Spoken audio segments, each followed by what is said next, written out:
Hi hello అందరికీ నమస్తే. So మళ్ళీ మీ ముందుకి ఇంకొక ఎపిసోడ్తో వచ్చేసామనండి. సో ఈరోజు కర్మ సిద్ధాంతం మనకి పురాణాలలో ఉంది.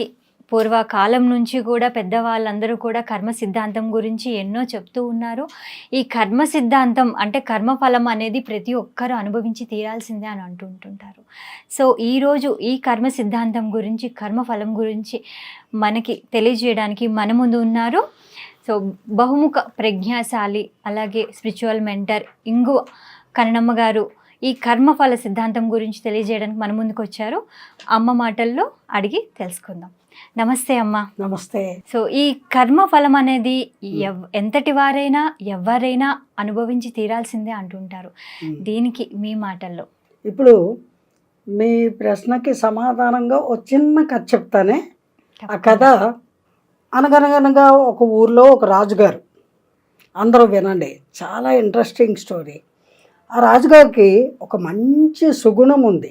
మంచి గుణం ఏమిటి అంటే, ఆయన పొద్దున్నే లేచి చక్కగా రెడీ అయిపోయి ఉదయం ఒక 9:30 10 o'clock అంతా వచ్చి దర్బార్లో కూర్చొని ఎవ్వరు వస్తే వాళ్ళకి ఏమి అడిగితే అది దానం చేస్తూ ఉంటాడు. ఏమి అడిగితే అది, ఏమీ అడగకపోతే కనీసం భోజనం పెట్టి పంపిస్తాడు. ఎవరైనా ఏదైనా రాజుగారండి మాకు ఇది కావాలంటే తీసుకో తీసుకో తీసుకో అని ఇస్తూ ఉంటాడు. అయితే ఆయనకు ఒక నియమం, ఉదయము ఆయన నిత్యకృత్యాలు అయిపోయాక సభలో కూర్చున్న దగ్గర నుంచి సూర్యాస్తమయం అయ్యేంత వరకే ఈ దాన కార్యక్రమాలు చేస్తాడు. సూర్యాస్తమయం అయిపోగానే ఆయన సభ చాలించేసి అంతఃపురంలోకి వెళ్ళిపోతాడు. అవతల ఇంకెవ్వరు వచ్చినా ఏమీ ఉండదు వాళ్ళకి. ఇది ఆయన పెట్టుకున్నటువంటి ఒక మంచి ఎయిమ్ ఆ కాలంలో. ఆ కాలం అంటే పూర్వకాలంలో. ఏమండి, మళ్ళీ ఏ కాలం అని అడుగుతారు మన వ్యూవర్స్. వాళ్ళు అన్ని క్వశ్చన్లు అడగడంలో ఎక్స్పర్ట్లు కదా. పూర్వకాలం. ఏమండి, అయితే ఆ రాజుగారు పెట్టుకున్న నియమం బాగుంది, ఆయన లక్ష్యం బాగుంది, అంతా బాగుంది. అయితే ఒకనాటి కాలం ముందు నాలాంటి వయోవృద్ధుడు ఆయన ఒక బ్రాహ్మడు, అంటే వయోవృద్ధుడు కాదు, ఒక బ్రాహ్మడు. అతను ఏం చేశాడు, కొంచెం ఈ సూర్యాస్తమయం పూర్తయ్యేలోపు ఆఖరికి వచ్చాడు. ఇంకా ఆయన సభ సాధించి వెళ్ళిపోబోతున్నాడు. రాజుగారు అయ్యా అన్నాడు. ఏమిటంటే తినడానికి ఏమీ లేదు, మరి నాకు కూడా ఏమన్నా అని అడుగుతాడు. అడిగితే రాజుగారు ఒకసారి ఇలా చూసి కోపంగా, మరి ఆయన టైం అయిపోయింది కదా, ఎవరక్కడ అని భటుడిని పిలిచి చెవిలో ఏదో చెప్తాడు. వాడు ఒక పెద్ద ప్లేట్లో పైన చక్కగా పట్టు వస్త్రం కప్పి లోపల ఏవో ఉంటుంది, అది తీసుకొచ్చి ఇస్తాడు. దా తీసుకో అని ఇచ్చేసి నమస్కారం అని చెప్పి రాజుగారు అంతఃపురంలోకి వెళ్ళిపోతాడు. ఈ వృద్ధ ఈ విప్రుడు ఎవరైతే ఉన్నాడో అతను పేదవాడు, కటిక పేదవాడు. అతను ఆ రాజుగారు ఇచ్చిన ఆ ప్లేట్లో ఏదో విలువైనవి ఉంటాయి అని చెప్పి ఇంటికి తీసుకువెళ్ళి భార్యకి ఇస్తాడు. ఇచ్చి ఇది పూజా మందిరంలో పెట్టి పూజ చెయ్యి, నేను ఈలోగా అనుష్ఠానం ముగించుకొని వస్తాను. అనుష్ఠానం అంటే ఏంటి అని అడుగుతారు. మళ్ళీ అది కూడా తెలియని వాళ్ళు చాలామంది ఉన్నారు. స్నాన సంధ్యాదులు, పూజ కార్యక్రమం చేయడానికి ముందు స్నాన సంధ్యాదులు ముగించుకొని మరి బయట తిరిగి వచ్చాడు కదా, రాజప్రసాదానికి వెళ్ళొచ్చాడు కదా, ఎన్నో కోసల దూరం నడిచి వెళ్ళి వస్తాడు కదా. సో అవన్నీ చేసుకొని వస్తాడు, అది అనుష్ఠానం. అలాగే అది అయిపోయిన తర్వాత వచ్చి పూజా మందిరంలో పూజ చేసుకొని అతను రాజుగారు ఇచ్చిన ప్లేట్లో ఏముందో చూడకుండా నైవేద్యం పెట్టేసి నమస్కారం చేస్తాడు. చేసి మళ్ళీ హాల్లోకి వచ్చి వస్త్రాలు మార్చుకుంటాడు, మడి బట్టలు మార్చుకొని పొడి బట్టలు కట్టుకుంటాడు. ఇంకా భోజనం చేయాలి కదా. ఇల్లాలని పిలిచి అంటాడు, రాజుగారు ఇచ్చింది ఏమిటో చూడు, మరి తింటాము, తినేది ఇచ్చాడా, నగానట్రా ఇచ్చాడా, మరి ఏమిటో తెలియదు కదా అంటే ఆవిడ వెళ్ళి ప్లేట్లో ఉన్నటువంటి ఆ పట్టు వస్త్రాన్ని తీసి చూస్తే షాక్ అయిపోతుంది. రాజుగారు ఏమిచ్చాడో తెలుసా, వాళ్ళ అశ్వశాలలో ఉన్న అశ్వాల తాలూకు ఇది షిట్. దాన్ని అచ్చ తెలుగులో చెప్పాలి ఇప్పుడు వీళ్ళకి.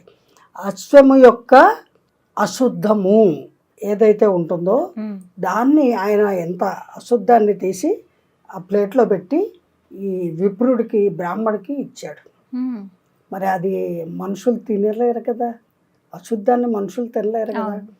అప్పుడు భార్య అంటుంది, మనకి ఇదే ప్రాప్తమేమో, రాజుగారు ఇచ్చారు, ఏం చేయనండి అంటే, ఏం చేస్తాము, దొడ్లో తులసికోట వెనకాల అక్కడ పెట్టేసేయి ఆ ప్లేటు, ఈ పూటకి మంచినీళ్ళు తాగి పడుకుందాము, భగవంతుడు మనకి ఇదే ప్రసాదించాడేమో అని చెప్తాడు ఆయన.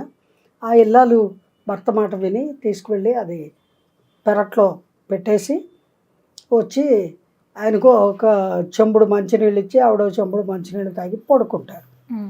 అలా కొన్ని సంవత్సరాలు గడిచిపోతుంది. అలా గడిచిపోయి కొన్నేళ్ళు అయ్యేసరికి వీళ్ళు వృద్ధులు అయిపోతారు. అలాగే అక్కడ రాజు కూడా వృద్ధుడైపోతాడు. రాజు యొక్క లక్షణము ఏమిటి, రాజులు ఏం చేస్తారు, వేటకెళ్తూ ఉంటారు కదా.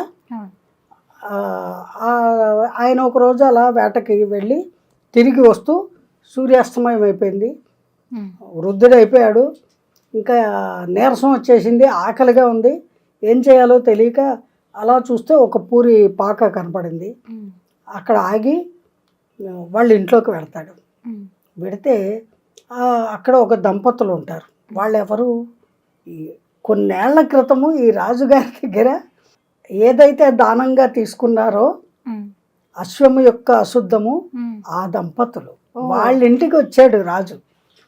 దేనికోసం వచ్చాడు, విశ్రాంతి తీసుకుని కాస్త భోజనం చేసి ఆ పూటకి అక్కడ విశ్రాంతి తీసుకొని, చీకటి పడిపోయింది కదా, మళ్ళీ వేకువజామునే లేచి వెళ్ళడానికి. వాళ్ళు సంస్కారవంతులు కాబట్టి, కోపతాపాలు లేని వాళ్ళు కాబట్టి, భగవంతుణ్ణి నమ్ముకున్నటువంటి భగవద్భక్తులు కాబట్టి, ఇంటికి అతిథి వస్తే మర్యాద చెయ్యాలి కాబట్టి, వాళ్ళకు ఉన్నంతలో ఆయనకి ఆహారాన్ని పెట్టి ఆయన విశ్రమించడానికి వాళ్ళు ఏర్పాటు చేస్తారు. ఆయన చక్కగా వాళ్ళు పెట్టిన ఆహారం తిని అక్కడ విశ్రమిస్తాడు. ఏమండి, తెల్లవారుజామున లేస్తాడు, లేచి ఇల్లంతా చుట్టూ కలిగి తిరుగుతాడు. నాకు ఇంత ఆశ్రయం ఇచ్చారు, వీళ్ళకి మరి నేను ఏదో ఒకటి ఇవ్వాలి, ఎప్పుడూ ఇస్తూ ఉండేవాడు కదా, ఆయన గుణం కదా అది, ఆయన లక్ష్యము. సో వీళ్ళని రాజప్రసాదానికి రమ్మని వీళ్ళకి ఏదో ఒకటి ఇద్దాం అనుకొని ఇల్లంతా చూస్తాడు.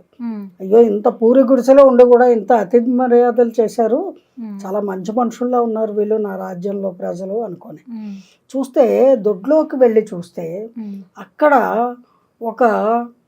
ఒక పెద్ద సైజు, అంటే ఒక కొండ అంత సైజు పెంట కుప్ప కనపడుతుంది, అశుద్ధం కుప్ప. ఆయన వచ్చి, మీకు పశువులు కూడా ఏమీ కనపట్లా, ఇంత పెంట కుప్ప ఎలా తయారైంది ఇక్కడ అని అడుగుతాడు. అప్పుడు ఇతను చెప్తాడు అనమాట, ఈ విప్రుడు, అయ్యా రాజుగారు, మీరు రాజని మేము ఇప్పటి వరకు పోల్చుకోలేకపోయాము, ఇప్పుడు పోల్చుకున్నాము. ఎన్నో సంవత్సరాల క్రితము నేను యాచకుడిగా మీ దగ్గరికి వచ్చినప్పుడు మీరు నాకు ప్రసాదించారు గుర్రము యొక్క అశుద్ధాన్ని, దాన్ని ఏం చెయ్యాలి అంటే, రాజుగారు ఇచ్చింది మనం పారేయకూడదు అని దొడ్లో వెనకాల పెట్టాం, అది తినలేం కదా, మనుషులం కదా, అది రోజు రోజుకి పెరిగి అంత పెద్దదయిందండి, మీరిచ్చినదే ఆ సంపద అంటారు.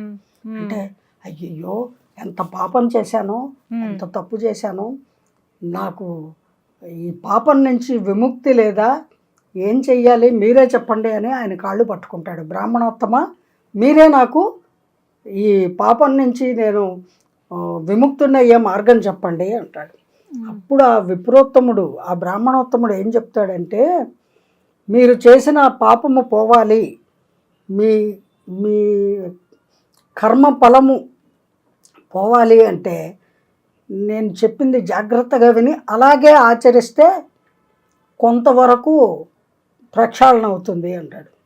అంటే ఏం చెయ్యాలి అంటాడు. ఏమీ లేదండి, మీ రాజ్యంలోకి వెళ్ళాక బాగా పేరు ప్రఖ్యాతులు ఉన్న ఒక పండితుడికి యవ్వనంలో ఉన్న ఒక కుమార్తె ఉంటుంది కదా, ఆ అమ్మాయిని పురప్రజలందరూ చూస్తూ ఉండగా చెయ్యి పట్టుకొని బరబరా ఈడ్చుకొని తీసుకువెళ్ళి మీ రాజప్రసాదంలో రాణిగారికి ఒప్పచెప్పండి, రాణిగారి అంతఃపురంలో అట్టే పెట్టండి. అప్పుడు ఈ మొత్తం మీ రాజ్యంలో ఆ దృశ్యాన్ని చూసిన వాళ్ళందరూ మిమ్మల్ని అసహ్యించుకుంటారు, యావగించుకుంటారు, దుర్భాషలు ఆడుకుంటారు. చిచి, ఇంత నీచుడా రాజు, ఇన్ని దాన ధర్మాలు చేస్తాడు మంచివాడిలాగా, అని అందరూ తిట్టుకుంటారు. దాంతో మీ కర్మ కొంత పోతుంది, మీ పాపం కొంత తొలగిపోతుంది. కానీ కండిషన్ ఒకటి గుర్తుపెట్టుకోండి, ఆ బిడ్డని మీ కన్న బిడ్డలాగా చూడాలి. ఓ కండిషన్ కూడా పెట్టారు. మీ రాణిగారికి చెప్పండి, కన్న కూతురులాగా ప్రేమగా చూసుకోవాలి. ఈ లోకమంతా దృష్టిలో మీరు దుష్టుడిగా ఎస్టాబ్లిష్ అవ్వాలి. కానీ మీ అంతఃపురానికి వెళ్ళాక ఆ అమ్మాయిని మీరు కన్న బిడ్డలాగా చాలా ప్రేమగా గౌరవంగా చూడాలి. అప్పుడు మీ కర్మఫలము 90% పోతుంది అని చెప్పి 10% మిగిలే ఉంది. సరే, ఆయన అలాగే చేస్తాడు.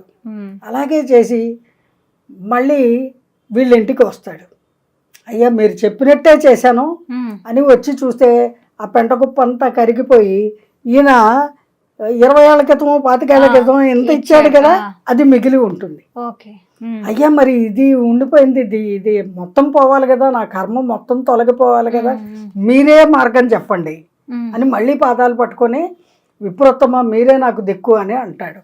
అప్పుడు ఆయన ఏం చెప్తాడంటే, ఎంతో కొంత అనుభవించక తప్పదు, ఎంతటి వారైనా సరే కర్మఫలము అనుభవించక తప్పదు. పాపము చేస్తే శిక్ష ఉంటుంది, అనుభవించక తప్పదు అంటే మరి ఎలాగండి అయ్యా అంటాడు. ఏమీ లేదు, అతి త్వరలో నువ్వు చనిపోతావు. చనిపోయిన తర్వాత ఒక దుష్టమైన కీటకములాగా ఒక పురుగులాగా పుడతావు నెక్స్ట్ జన్మ. ఆ పురుగు జన్మ ఎత్తిన తర్వాత నిన్ను పేడ పురుగు అంటారు. అప్పుడు వచ్చి నువ్వు ఈ అశుద్ధాన్ని నువ్వు భుజించాలి.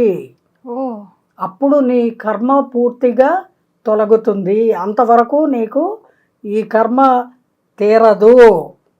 ఎందుకంటే సద్బ్రాహ్మణుడనైనా నేను నిన్ను యాచించవస్తే నువ్వు చేసినటువంటి ఈ పాపానికి ఈ కర్మకి కర్మఫలం తొలగాలి అంటే అదొక్కటే శిక్ష, ఇంక వేరే ఏమీ లేదు, అదే గత్యంతరం లేదు నీకు, ఆ పని చేయక తప్పదు, ఇంక వెళ్ళిరా అని పంపిస్తాడు. ఆ తర్వాత రాజుగారు వెళ్ళిపోతారు. ఆయన మరణిస్తాడు కొంతకాలానికి. తర్వాత పురుగుగా పుడతాడు, పేడ పురుగుగా పుట్టి వీళ్ళ ఇంటికి వచ్చి ఆ అశుద్ధాన్ని తింటాడు. పేడ పురుగు పేడగా తింటుంది, అశుద్ధమేగా తింటుంది.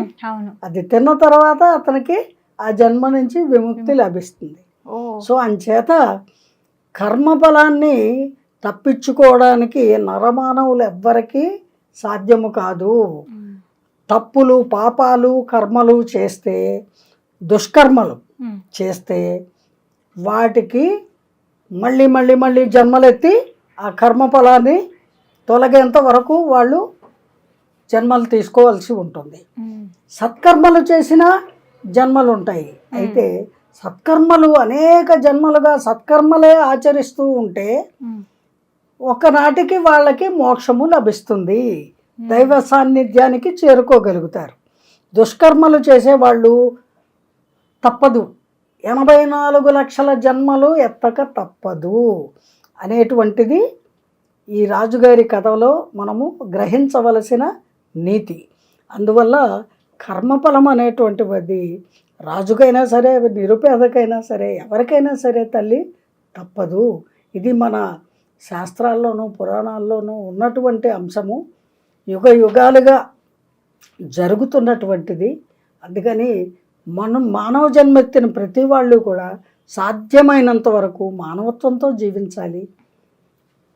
పాపాలు కర్మలు దుష్కర్మలు ముఖ్యంగా చేయకుండా తమ జీవితాన్ని తాము ప్రశాంతంగా జీవించడానికి, సక్రమంగా జీవించడానికి ప్రయత్నిస్తూ జీవనయానం కొనసాగించాలి అని మన సర్వశాస్త్రాలు మనకు బోధిస్తున్నటువంటి. థ్యాంక్ యూ అమ్మా, థ్యాంక్ యూ సో మచ్. చూశారు కదా వ్యూవర్స్, కర్మ సిద్ధాంతం గురించి ఒక రాజుగారి కథతో ఎంతో చక్కగా అందరికీ అర్థమయ్యే విధంగా, ఒక చిన్న పిల్లోడు కూడా అర్థమయ్యే విధంగా చాలా చక్కగా వివరించి చెప్పారు మన ఇందు కన్నమ్మ గారు. సో చూడండి, కర్మ సిద్ధాంతం అనేది ఏ జన్మలోనైనా అది తప్పించుకోలేము ఆ కర్మ సిద్ధాంతాన్ని. రాజు ఈ జన్మలో తెలిసి చేసినా తెలియక చేసినా ఆ యొక్క ఇచ్చిన బహుమతిని సో తను ఖచ్చితంగా ఇంకొక జన్మ ఎత్తి తన యొక్క శాపంతో మళ్ళీ దానినే తిని అంటే మోక్ష మార్గాన్ని పొందాడు. సో కాబట్టి కర్మ సిద్ధాంతం అనేది ఎంత చెప్పుకుంటున్నా ఉంటూనే ఉంటుంది. సో దీని గురించి మరింత వివరంగా మళ్ళీ ఇంకొక ఎపిసోడ్లో తెలుసుకుందాము. ఇంకా ఎవరికైనా దీనికి సంబంధించి సందేహాలు ఉంటే ప్లీజ్ కామెంట్ బాక్స్లో కామెంట్ చేయండి. మరొక ఎపిసోడ్లో మళ్ళీ కలుద్దాం. Thank you.